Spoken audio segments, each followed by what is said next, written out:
Agora que você já tem bons motivos para ler HQs, eu tenho uma história para te contar. Eu sou a Letícia e esse é mais um episódio da série Clube de Quadrinhos, aqui do canal do blog Fleur de Lune.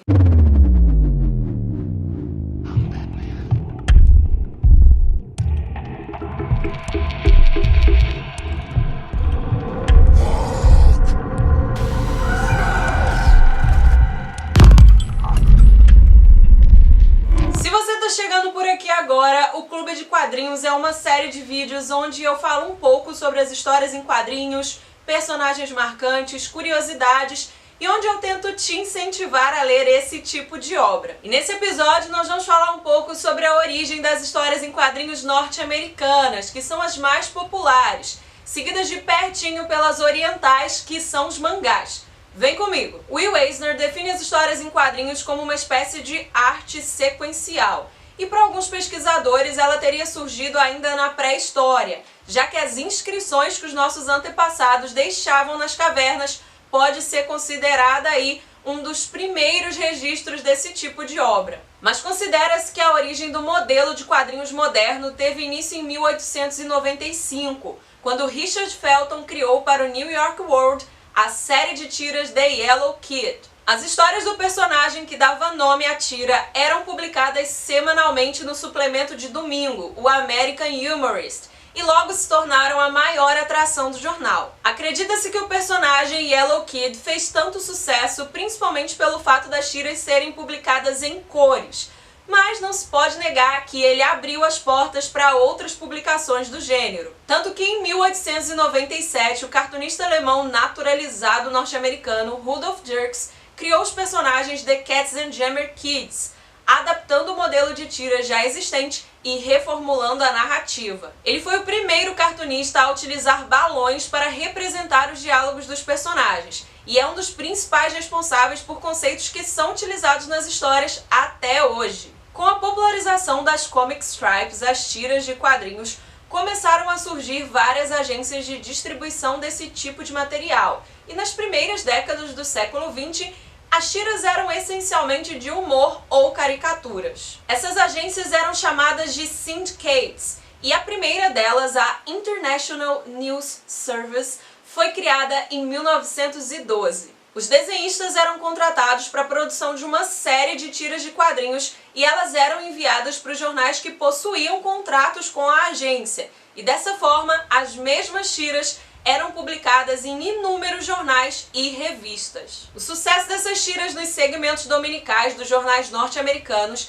fez com que elas se dividissem em 3 gêneros diferentes, sendo cômico ou de formação, como The Yellow Kid, por exemplo, o de aventuras, que trazia personagens como o Popeye, que depois ficou muito popular por causa da televisão, e também o Flash Gordon e o Tarzan, e ainda o gênero de superaventura, que teve início em 1938 e se mantém até hoje. Bom, por mais que as tiras já fizessem sucesso desde meados de 1900, foi apenas em 1930 que o modelo de revistas em quadrinhos começou a tomar forma nos Estados Unidos. Em 1933, a editora Easter Color Printing Company começou a publicar Funnies on Parade, um livro que trazia um compilado das tiras que eram publicadas nos jornais numa única página, lado a lado, dentro de um formato tabloide. No começo, essa publicação era vendida à empresa Procter & Gamble, que é a P&G, para ser distribuída como brinde. Mas já no ano seguinte, a Eastern passou a vender esses títulos por 10 centavos de dólar cada,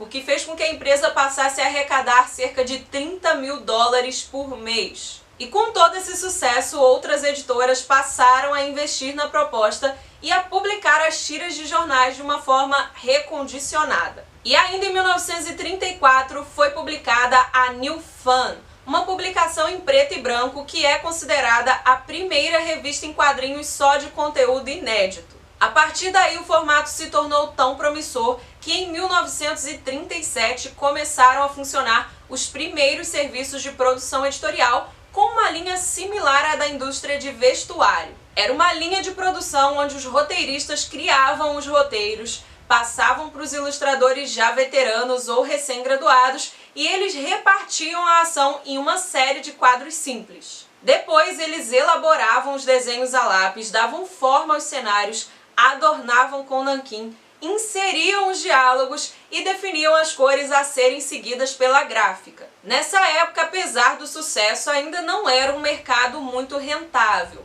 mas num período pós-Grande Depressão era pelo menos a garantia de trabalho para os artistas, principalmente os mais jovens. Até que em 1938, dois artistas, o Jerry Siegel e o Joe Shuster, venderam para a National Allied Publications uma história de 13 páginas que redefiniria o modelo de quadrinhos norte-americano e influenciaria inúmeros personagens dali em diante. E essa história se chamava Superman. E é isso, essa foi uma breve explicação da história dos quadrinhos norte-americanos. Mais pra frente eu vou falar como surgiram as principais editoras, como elas se tornaram o que elas são hoje, sobre a criação de outros personagens e como o Superman influenciou o mercado de histórias em quadrinhos norte-americano. Se você gostou desse vídeo, não esquece de deixar o seu like. Se você ainda não se inscreveu aqui no canal, se inscreve aqui embaixo que toda semana tem conteúdo novo e ainda vem muita coisa legal nessa série Clube de Quadrinhos. E se você tem alguma sugestão ou quer pedir ou fazer uma indicação de livro, filme, série ou quadrinho,